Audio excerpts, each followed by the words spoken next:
اعوذ باللہ من الشیطان الرجیم، بسم اللہ الرحمن الرحیم۔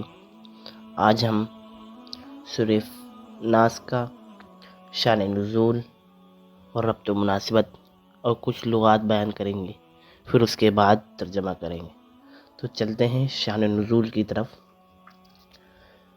سورہ ناس کا شان نزول یہ ہے کہ مسند احمد اور بخاری شریف میں حضرت عائشہ رضی اللہ عنہا سے روایت ہے کہ آپ صلی اللہ علیہ وسلم پر جادو کیا گیا تھا اور آپ پر جادو کا اثر بھی ہوا تھا، لیکن اس جادو کے اثر سے دنیاوی کاموں پر اثر پڑا تھا، شریعت کے کاموں میں کوئی تبدیلی نہیں ہوئی تھی۔ ایک مرتبہ آپ صلی اللہ علیہ وسلم سو رہے تھے، دو فرشتے آپ کے خواب میں آئے اور آپس میں گفتگو کر رہے تھے۔ ان میں سے ایک نے دوسرے سے کہا، یہ شخص جو سو رہا ہے اس کو کیا ہوا؟ تو دوسرے نے کہا، اس شخص پر ایک یہودی لبید بن عاصم نے جادو کر دیا، تو اس نے ایک کنگھی کے 11 دندانوں میں 11 گاٹھ لگا کر ایک کنویں کے اندر ڈال دیا ہے، کھجور کی چھال میں باندھ کر۔ اس کے بعد جب نبی صلی اللہ علیہ وسلم بیدار ہوئے تو اٹھ کر اس کنویں کے پاس گئے اور اس کنگھی کو نکالا۔ پھر سورہ ناس و سورہ فلق نازل ہوئی اور آپ صلی اللہ علیہ وسلم کو حکم ہوا کہ آپ صلی اللہ علیہ وسلم ایک آیت پڑھ کر ایک گاٹھ کھولے۔ آپ صلی اللہ علیہ وسلم نے ایسا ہی کیا، بس پھر آپ سے جادو کا اثر ختم ہو گیا۔ جیسا کہ آپ نے شان نزول سنا، اس شان نزول میں کنویں کا تذکرہ جو سنا، اس کنویں کا نام تھا بئر ذروان تھا، بئر ذروان، جس کا تذکرہ ہے شان نزول میں۔ اب آگے چلتے ہیں ربط و مناسبت کی طرف۔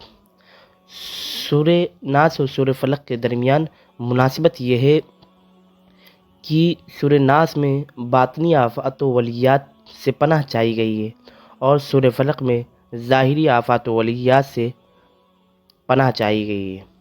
سورہ ناس کے کچھ لغات بیان کریں گے، جیسے کہ قل، آپ کہیے، قال یقول قولا باب نصرہ سے معنی کہنا، اعوذ میں پناہ چاہتا ہوں، عاذ یعوذ عوذن باب نصرہ سے پناہ چاہنا، رب مانے پرورش کرنا، پالنے والا، ناس لوگ، یہ لفظ قوم اور اس میں سب شامل ہے۔ مالکی ملوک مانے بادشاہ، الہ الہتن مانے معبود، الوساوس معنی وسوسہ ڈالنے والا شیطان، خناس صیغہ مبالغہ ہے، باب نصرہ سے، باب ضربہ سے معنی پیچھے ہٹنا، یوسوسو وہ وسوسہ ڈالتا ہے یعنی، فعللہ کے وزن پر ہے، صدر جمع صدور معنی سینہ۔ تو چلتے ہیں قرآن کے سورہ ناس کے ترجمے کی طرف۔ قل اعوذ برب الناس، آپ کہیے میں پناہ چاہتا ہوں لوگوں کے معبودوں کی، ملک الناس لوگوں کے بادشاہوں کی،